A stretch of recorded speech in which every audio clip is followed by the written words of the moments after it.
My ex-wife announced her pregnancy to the whole family, trying to trap me with someone else's baby. I responded with medical records, proving I've been sterile since childhood. Hey Reddit, I'm Noah, 34 male. My wife told the whole family that I got her pregnant before she told me. Got called a deadbeat dad by all relatives, but surprise, surprise, I'm sterile. 63 relatives were in that group chat when she dropped the bomb. Both sides of the family. Aunts, uncles, cousins, her parents, my parents, her grandmother, who only ever posts prayer requests and garden photos. Everyone we'd ever shared a holiday meal with was watching when she lit the fuse on my life. The message hit at 7:40 p.m. on a Tuesday. I was eating leftover Chinese in the one-bedroom apartment I'd been renting since we separated 2 months earlier. 3 years married, 2 months separated. Zero communication between us, except through lawyers arguing over who gets the furniture.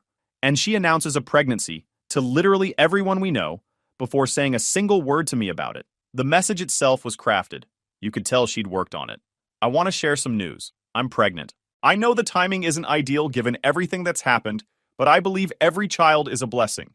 I'm asking for prayers and support during this difficult time as I prepare to be a single mother. The father knows who he is. My phone blew up before I finished reading it. Her mother called first, already crying, asking if it was true and why she had to find out this way. Then my mother, confused and upset, asking what on earth was going on. Then her sister.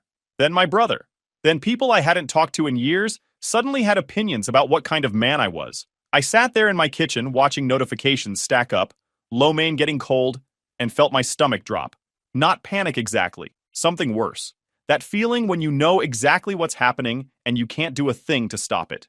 The chat exploded over the next hour. Her relatives sent heart emojis and prayers and promises of support.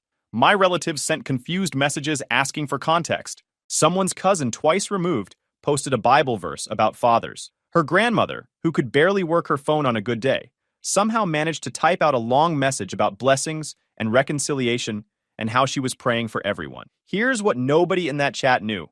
What my wife didn't know. What I'd never told anyone in my adult life, because it's not exactly something you bring up over dinner. When I was 12 years old, I got diagnosed with testicular cancer. Caught it early because I told my parents something felt wrong down there. Mom thought it was a hernia. Took me to the doctor expecting nothing.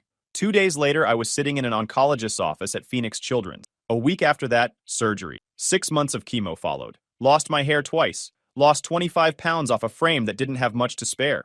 Spent most of 7th grade either in the hospital or too sick to leave the house. Friends came by at first, then stopped when it was clear I wasn't getting better on any schedule they understood. Nobody knew what to say to the kid who might be dying. I missed basketball tryouts, school dances, all the normal kid stuff that seemed so important back then. Got used to adults looking at me with that expression people have when they're not sure you're going to make it. Teachers being extra nice. Relatives showing up with casseroles. You know, I beat it, obviously. Wouldn't be writing this if I hadn't. No recurrence in over 20 years, and doctors say there probably never will be.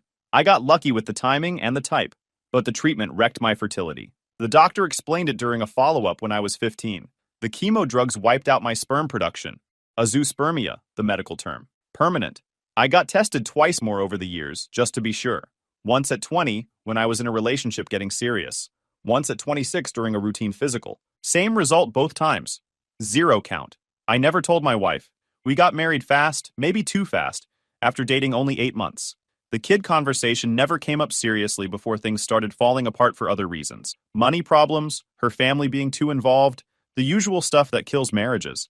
I figured I'd tell her eventually if we ever got to the point of actually trying for a baby. We never did. By the time the marriage was clearly over, it didn't seem to matter anymore. Now it mattered a lot. Messages kept flooding in all evening. Her aunt sent a long paragraph about family values and taking responsibility. Her cousin posted another Bible verse about fathers who abandon children. Someone I didn't even recognize sent a crying emoji about the innocent baby caught in the middle of adult drama. By 9 p.m., I snapped. Did something stupid. Something I'd regret for weeks. I typed a reply straight into the group chat. Didn't think it through. Didn't call my brother for advice. Didn't talk to my lawyer. Just reacted like an idiot who thought facts would matter to people who'd already made up their minds. I can't be the father. I've been medically sterile since I was 12 due to cancer treatment. I have documentation going back to my teens. I don't know what's going on here, but that baby isn't mine and can't be mine. Sent it before I could talk myself out of it. Chat went dead silent for 30 seconds. Those 30 seconds felt like an hour. Then the replies started coming. Her mother, this is a new low, even for you. Using your childhood illness as an excuse to abandon your responsibility. I'm praying for your soul. Her father, men who make excuses instead of stepping up aren't men at all. Her cousin, wow. Just wow. I can't believe what I'm reading. Then my own aunt, who I thought might actually hear me out. Honey, I think you need to talk to someone professional. This isn't healthy behavior. In trying to defend myself with the truth, I'd handed her exactly what she needed. Now I wasn't just some deadbeat who left his pregnant wife. I was a guy so desperate to escape he was making up cancer stories. I was mentally unstable. I needed professional help. My phone rang. Mom, what is wrong with you? You can't say things like that in front of everyone. Whether it's true or not, that's not how you handle this. Mom, it is true. I have the records. I've been sterile since the chemo. Then why have you never told anyone? Why didn't you tell her before you got married? Why is this the first any of us are hearing about it? I didn't have an answer. Over 20 years of keeping quiet because I was embarrassed, because I didn't know how to bring it up, because I kept waiting for a right moment that never came. She was right. I'd made everything worse. The next 3 days taught me how fast a lie becomes an accepted truth when you've already lost control of the framing. My group chat response didn't create doubt about her claims. It made people feel sorry for her and disgusted by me. By Wednesday morning, the story had locked in solid. Desperate husband invents cancer story to dodge responsibility for pregnant wife. Her mother had screenshot my message and shared it in at least 2 other family group chats, along with commentary about how heartbreaking it was that I'd stooped to using my childhood illness as a shield for cowardice. My wife called my mother directly Wednesday morning. I heard about it later. Tearful conversation about how scared she was about the pregnancy, how deeply hurt by what I'd written in front of everyone, how she'd barely slept since reading it, said she was actually worried about me, said my message showed signs of someone who wasn't mentally well and might need professional intervention, asked if maybe the family could encourage me to get some kind of help. Mom called me right after that conversation. Did you abandon your pregnant wife? I need the real truth, not whatever performance that was last night in the chat. Mom, the sterility thing is real. I have records from doctors going back to when I was 15 years old. 3 separate tests over the years. Same result every single time, 0 count. Then why didn't you tell anyone? Why didn't you tell her before you got married? Why is this the first I'm hearing that my own son can't have children? I didn't have a better answer than the one you already heard. I kept it private, and now it was biting me in public. I need you to not talk to anyone else until I figure this out. Please, figure it out fast. Because right now, you look like a liar and a coward to everyone who knows you, including your own family. By Thursday, mutual friends started sending those not taking sides texts that were absolutely taking sides. 2 guys from college basically copy-pasted the same message. A couple we used to double date with just stopped answering. Her version spread because she was telling it to anyone who would listen, and because my clumsy attempt to tell the truth had blown up in my face. My version didn't spread because nobody believed me. I'd posted the truth directly in the family group chat, and it got immediately reframed as evidence that I was losing my grip on reality. Every fact I stated became more proof that I was cracking up. In Phoenix, word travels fast when you've been running in the same circles for years. Church community, neighborhood connections, overlapping work networks. The way everyone seems to know everyone else's business through 2 or 3 degrees of separation. All the small-town dynamics that make privacy impossible were now working against me hard. Grocery store got awkward fast. Ran into her aunt at the Fry's on Baseline, and she looked at me like I'd personally insulted her family before turning and walking the opposite direction down the aisle without saying a word. The gym got awkward too. A guy I'd spotted on bench press for years suddenly developed shoulder problems whenever I needed help. Started making excuses every time I asked. I switched to early morning sessions when nobody from our usual crowd was around. Church was obviously out of the question. Her family had been members there for 2 generations, and half the congregation had probably seen the screenshots by now. I wasn't about to sit through a service surrounded by people who thought I was the kind of guy who'd make up cancer stories to avoid being a father. Even my apartment building felt different. The manager gave me a look when I picked up a package from the office one afternoon, and I couldn't tell if she'd heard something specific or if I was just becoming paranoid about everyone. Probably both. Her dad texted me Friday afternoon. Written message, not a voicemail, so there'd be a permanent record of what he said. Told me he'd always considered me part of the family, but that real men take responsibility for their actions, regardless of the circumstances. Said he was praying I'd find the courage to step up and do the right thing before it was too late. Said his daughter deserved a lot better than what I was putting her through during such a vulnerable time in her life. I typed out 3 different responses and deleted all of them. Nothing I could say was going to change his mind without proving the medical situation first, and I didn't have that proof organized in any form that would actually matter. Her mother posted in the family chat Friday evening. Long message about the challenges her daughter was facing as a single expectant mother and how the whole family needed to step up and support her right now. Mentioned that baby supplies were getting expensive and that single motherhood was financially hard even with family help. Said she was setting up a fund to help with costs and that every little contribution would make a difference. Included her Venmo handle.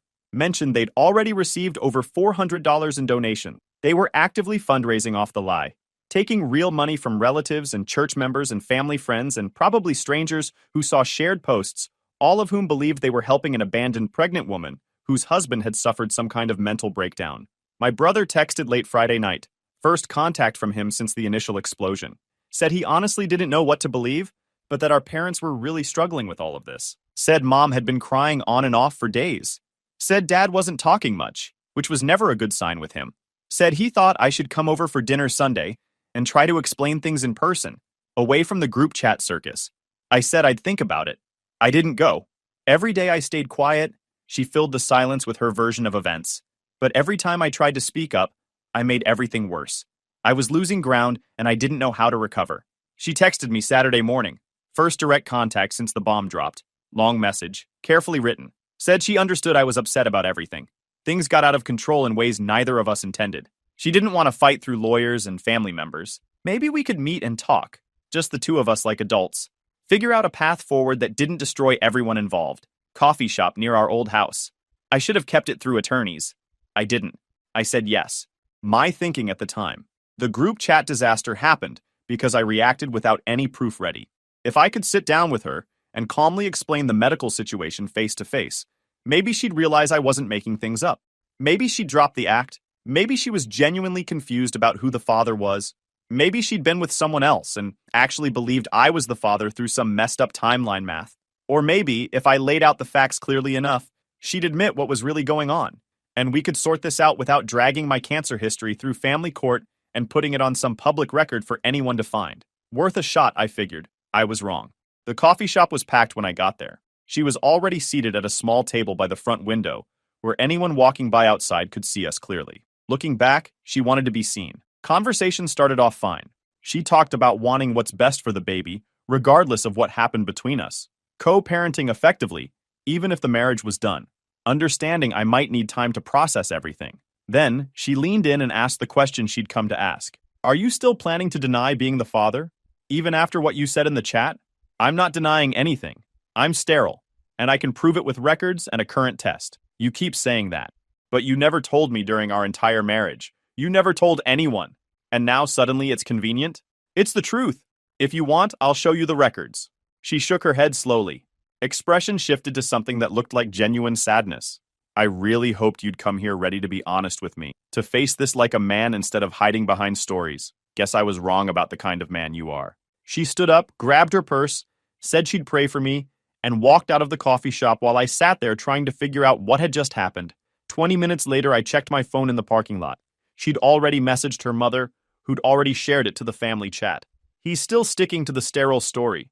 He looked me in the eye and lied to my face in public. I offered him grace, and he threw it back. I'm devastated. I walked in thinking I could reason with her. Walked out having made everything worse for the second time in 4 days. Monday morning, I sat in a family lawyer's office in Tempe, explaining the worst month of my life. Guy named Garrett, early 60s, tired eyes that came from decades of watching families rip each other apart over money and kids. He listened to everything without interrupting. The group chat announcement, my stupid impulsive response, the coffee shop trap, the fundraising campaign, all of it. When I finished, he set his pen down and asked the one question that actually mattered. When was your last fertility test? 8 years ago, when I was 26. That's a problem. Courts hear men claim they're sterile all the time. Half of them turn out to be wrong or lying. I've had cases where a guy swore up and down he'd had a vasectomy. Then DNA came back proving he was the father anyway. If we're going to fight this, we need current medical verification from a specialist who can testify if it comes to that. Your old records from childhood are a starting point, but her lawyer will argue things could have changed over the years. He slid a document across the desk. Her attorney had already filed a motion for temporary spousal support based on the pregnancy and my alleged abandonment. The filing made me sound erratic and unstable, a man making up increasingly desperate medical excuses to avoid his responsibilities as a father. Hearing scheduled in 3 weeks. If we don't have current verification by that date, we walk in with your word against hers. And based on everything you've told me about the group chat and everything after, your word isn't worth much to anyone right now. The next few days were a crash course in how slowly medical bureaucracy moves when you need it to move fast. My original oncologist retired years ago. His practice got absorbed by a larger medical group with offices all over the valley. My old records existed somewhere in their archive system, but actually getting copies meant filling out forms, getting stuff notarized, and waiting through a 2-week processing time that had nothing to do with my court calendar. The woman on the phone sounded genuinely sorry when she explained the timeline, but sorry didn't help me. Finding a urologist who could run new testing was its own separate headache. The first office I called had a 5-week wait for new patients. Too long. The second wanted $800 up front because they didn't take my insurance and wouldn't negotiate. Third, I could maybe see me Thursday, but needed a referral from my primary care doctor first, which meant scheduling another appointment before I could even get to the one that mattered. The whole system felt designed to slow everything down. Wednesday afternoon, I gave my doctor the short version and asked for an urgent referral for fertility testing. He didn't know what to make of it, but he ran with it. Why didn't you mention the childhood cancer during previous visits? It never came up during sinus infections and blood pressure checks. He put in the referral. 5 to 7 business days for results. Meanwhile, her lawyer sent a formal letter demanding immediate response to the support motion. My lawyer filed for a continuance citing pending medical evaluation. Judge granted us 10 extra days, but made clear that further delays wouldn't be tolerated. Thursday night, I sat alone in my apartment running worst-case scenarios. If the test results came back late, or if there was any kind of administrative screw-up, I'd be walking into that hearing with nothing but my claims against hers. My word had already been publicly destroyed by the group chat disaster and the coffee shop setup. Hers had family sympathy, church support, and a fundraising campaign collecting real money behind it. The proof existed in my own body. Getting it documented and into court before she buried me was starting to feel like a coin flip. Results came back, Tuesday, day 8. Azoospermia confirmed. 0 viable sperm, consistent with chemotherapy damage. Urologist put it in writing and said he could testify in court if needed. The lawyer called it exactly what we needed, but the 8 days it took to get those results weren't quiet. The previous Thursday, someone had called my employer. I work as a project engineer for a commercial electrical contractor. Good company, solid reputation, been around for 20 years. The kind of firm that bids on hospital expansions and school renovations and government contracts. Jobs where clients actually care about who's walking around their buildings. The caller was female, according to our receptionist, expressed concerns about my personal situation, and asked whether the company was aware that I was involved in a domestic matter that might affect my reliability and stability. Used those words specifically. Reliability and stability. Like she'd practiced the phrasing beforehand. Didn't leave a name or callback number. My boss pulled me into his office Friday afternoon, closed the door behind us. Not trying to pry into your personal life, but I got a strange call this morning from someone asking questions about your stability. Said she was a concerned family member. Is there something going on I should know about? Going through a bad separation. Wife's making false claims about me. Handling it through lawyers. He nodded slowly. Appreciate you for being straight with me. Company policy is we stay out of employees' personal stuff. But if this kind of thing keeps showing up at work, we'll need to have a different conversation. We've got contracts with clients who expect reliability from people we put on their sites. One call was a warning. More calls would become my problem professionally. The same week, my landlord left a voicemail about a noise complaint filed against my unit. Someone who didn't actually live in my building had claimed I was having loud arguments at all hours and disturbing other residents. I'd been there 2 months and barely talked to my neighbors beyond nodding in the hallway. Called him back and explained that I was going through a contentious divorce and the complaint was almost certainly filed by someone connected to my ex-wife. He said he believed me but was required to document everything regardless of what he personally thought. Said if more complaints showed up, we'd have to discuss my lease situation. 2 days later, another complaint arrived. This one claimed I'd left trash in the hallway and been hostile to a neighbor who asked about it. Complete garbage. I hadn't had a conversation with anyone in that hallway beyond saying good morning. She was going after every part of my life she could reach, creating a paper trail that made me look unstable and difficult. If this went to an extended court fight, she could point to employer concerns and housing complaints as proof that I was barely keeping it together. Then her sister showed up. Sunday evening around 7. Knocked on my door without any warning. I almost didn't answer. But through the peephole she looked nervous, kept checking over her shoulder like she didn't want anyone to see her there. I opened up. She stepped inside quickly. Can't stay long, can't be seen here. But I know what my sister is doing is wrong, and I need to tell you something before this goes any further. Go ahead. She's not confused about who the father is. She knows exactly who it is, and has known all along. His name is Craig. He's her supervisor at the insurance company where she works. They've been sleeping together for almost a year. I heard a phone call 2 months ago where she was crying to him about being pregnant, and he was telling her to handle it quietly because his wife absolutely could not find out. Craig Holloway, senior claims manager, married with 2 kids. The guy my wife had mentioned casually a dozen times over the past year whenever she talked about work stuff. Always positive comments about him, how smart he was, how he really got the business, how he was the only competent manager in her whole department, how he always backed her up. Funny how that made a lot more sense now. Why are you telling me this? Because she's about to destroy an innocent man's life over a lie, and I can't be part of it anymore. I won't testify or get involved publicly. It would tear my family apart completely. But you deserve to know the truth so you can protect yourself. She left 30 seconds later. Never heard from her again after that night. She didn't come to comfort me or offer support. She came to hand me a grenade, pulled the pin, and disappeared before anyone knew she'd been there. Told my lawyer about Craig Monday morning. He said be careful how we use it. Can't just throw names around without proof. But we could note in our court response that there might be another potential father and ask for genetic testing before anyone decides who pays what. Filing didn't name Craig directly, just said there was reason to believe someone else could be the father and asked the court to figure out paternity before making any decisions about my responsibility. Pretty standard move in contested cases, apparently. That was enough to blow everything up. Within 2 days, Craig's wife found out. Not from our filing, which was still working through the system. She found out because my wife panicked hard when she realized testing was coming and there was no way around it. From what I heard later through various people, my wife called Craig the second she found out about the testing request. Things got heated fast. Craig started backpedaling hard. Maybe the timeline doesn't work out. Maybe there's someone else you haven't mentioned to me. Maybe we should both talk to lawyers before saying anything else. She did not take that well. She texted him a bunch of stuff that night that was anything but subtle. You know exactly whose baby this is. You don't get to walk away from this now. I kept records of every single time we were together. Craig's wife had been suspicious for months. Little things that didn't add up. Late nights at work that never seemed to produce anything. Phone calls he took in another room. She'd been waiting for a reason to check his phone. And that night she found one. Checked it while he was in the shower after hearing it buzz repeatedly. Found everything. The panicked conversation from that day. Older messages she didn't know about. Enough to confirm what she'd been thinking. Neighbors heard the screaming through the walls that night. His wife called a divorce lawyer first thing the next morning. Craig tried the classic move of claiming nothing physical ever happened. Just emotional support that got out of hand. That story lasted about 5 minutes once she started asking specific questions about dates and location, and why exactly a coworker would be texting him about a pregnancy if nothing was going on. By the end of the week, Craig had packed a bag and was staying at a hotel off the 101. His wife hired some aggressive family law attorney out of Scottsdale that people said was known for going after cheating husbands hard. Word got back to their employer through the usual channels. Someone who knew someone who overheard the wife talking about the whole mess. HR opened a formal investigation into potential policy violation. Boss sleeping with direct report. Pregnancy and questions about whether any employment decisions or performance reviews had been influenced by the relationship.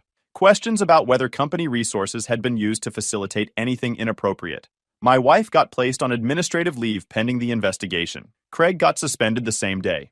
Neither one of them saw that coming, apparently. The donation situation turned into its own separate disaster. Multiple people from her department had contributed to the baby fund based on her tearful story about being abandoned by her mentally unstable husband. $20 contributions, $50 contributions, people chipping in because they felt bad for a pregnant coworker going through a hard time. When the real story started leaking through the office gossip network, several of them wanted their money back. That generated HR complaints about using company communication channels for personal fundraising and creating a hostile work environment by deceiving coworkers into donating money under false pretenses. Meanwhile, her lawyer sent a letter about settling. Totally different tone from everything before. No more aggressive demands about support and what I owed her. No more language about my mental instability or medical fabrications. Just talk about finding a reasonable resolution that didn't require more court dates and public testimony. She wanted to cut a deal and pretend the last 3 months never happened. I told my lawyer to write back one sentence. We look forward to the paternity testing. The test happened 2 weeks later. Court supervised, properly documented, Chain of custody the whole way. No way for anyone to argue with the results or claim something got contaminated or messed up. I wasn't the father. Couldn't be. My medical paperwork went into evidence without any objection from her side. Craig got ordered to submit a sample. His lawyer told him refusing would only make everything worse and could result in the court just assuming paternity anyway. Results came back 10 days later and confirmed what everyone already figured by that point. He was the biological father. Her whole case against me fell apart overnight. Support motion got dropped immediately. Her lawyer stopped returning calls from my lawyer. We could have gone after her for everything she'd put me through over those months. The defamation, the calls to my employer, the fake housing complaints. My lawyer said we probably had a decent shot at damages. But that would have meant more months in court, more legal fees, more of my time and energy spent dealing with her instead of moving on with my life. I thought about it for a few days, ran the numbers on what litigation would cost versus what I might actually recover. I decided I wanted out more than I wanted revenge or a payout. The final divorce hearing was a Thursday in late March. Nice Phoenix spring day, mid-70s, clear sky, light breeze. I'd been through the courthouse enough times by then that the security guys recognized my face. Divorce was getting finalized that day, separate from the paternity mess, which had already been resolved weeks earlier. This hearing was just paperwork. I kept my retirement accounts. She kept the house but had to refinance within 90 days to get my name off the mortgage. Clean split. No kids, no ongoing financial ties, no legal reason to ever communicate again. The hearing took 15 minutes. The judge confirmed both parties had agreed on the terms. Papers got signed. Marriage is officially over. I walked into the hallway expecting to head straight for the elevator and get on with my life. She was waiting by the water fountain near the bathrooms. Not by accident, deliberately positioned right where I'd have to walk past her to reach the elevators. I knew that look on her face immediately, the softened expression she used whenever she wanted something from someone. Seen it 100 times during our marriage. Seen her use it on her parents, on co-workers, on strangers in checkout lines. I know things got ugly between us. Mistakes were made on both sides. I never wanted any of this to happen the way it did. Maybe someday, when everything settles down and emotions aren't so raw, we could sit down like adults and talk about everything that went wrong. I let her finish without interrupting. When she was done, she tilted her head. Do you have anything to say? I thought about everything I could tell her. The destroyed relationships with family members and friends I'd known for years. The stress of having someone call my employer, asking questions about my stability. I could have unloaded the whole list. Everything. But none of it would matter to her. She was just checking if she still had any pull over me. Kept it short. Check your Venmo. I hear refund requests are piling up. I walked past her without waiting for a response. Hit the elevator button. She said something behind me, but I didn't catch what it was. The doors opened, I stepped inside, and that was the last time I ever saw her or spoke to her. 3 months later, things had mostly calmed down. Life started looking something like normal again. Craig's divorce went through in June. Lost the house in the settlement, which his wife got to keep along with primary custody of their kids. Got hit with child support payments for his 2 existing kids, plus the new one, which apparently added up to a serious chunk of his income. Lost his job too once HR finished their investigation and found evidence he'd been giving her favorable performance reviews she didn't actually earn. Ended up taking a position at a smaller insurance company across town. Worse title, way less money, no management responsibilities. Basically had to start over in his 40s with 3 kids to support. My ex moved to Tucson in July after her professional reputation in Phoenix got torched. Nobody in her industry would touch her once the story made the rounds. Her parents found out the whole truth about the affair, and everything else sometime in May. I heard through the family grapevine that her father cut her off completely. Her mother still called occasionally, but things between them were pretty much wrecked. The grandmother who'd posted all those prayer requests in the family group chat was apparently devastated when she learned what her granddaughter had actually done. The Venmo thing worked itself out eventually. Most of the donors got refunds after enough of them complained loudly. Some people didn't bother chasing small amounts. Her mother quietly shut down the fundraising page without any public explanation or apology. They'd collected almost $1,100 before everything collapsed. Most of it got returned one way or another. My brother called a few weeks after the final hearing.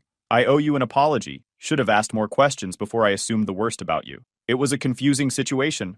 Everyone got played. I'm not holding on to it. Work went back to normal once all the outside noise stopped. I kept showing up. Eventually, people found other stuff to gossip about, and I became old news. The project I'd been worried about losing during all the chaos actually got extended through year-end. Still in the 1-bedroom apartment. Lease runs through December. After that, I'm looking at condos on the east side of the valley. No history attached to any room. No memories I didn't put there myself. Rebuilt things with my parents over several dinners and one long talk in early April where I finally told them everything I should have told them decades ago. Mom cried when I laid it all out. Dad just nodded and said he wished I'd trusted them with it sooner. Said he understood why I'd kept it private, but that family was supposed to be the people you don't have to hide things from. They weren't wrong about any of that. Not dating anyone. Won't be for a while. 3 years with someone who could flip a switch and become a different person when it suited her. That's a pattern I need to catch faster if it ever shows up again. But I'm doing fine. Better than fine, honestly. Guys, we are so close to hit 100,000 subscribers on this channel. If you are not subscribed to the channel, please consider subscribing. It really helps hit that 100,000 mark. Thanks for making this dream come true.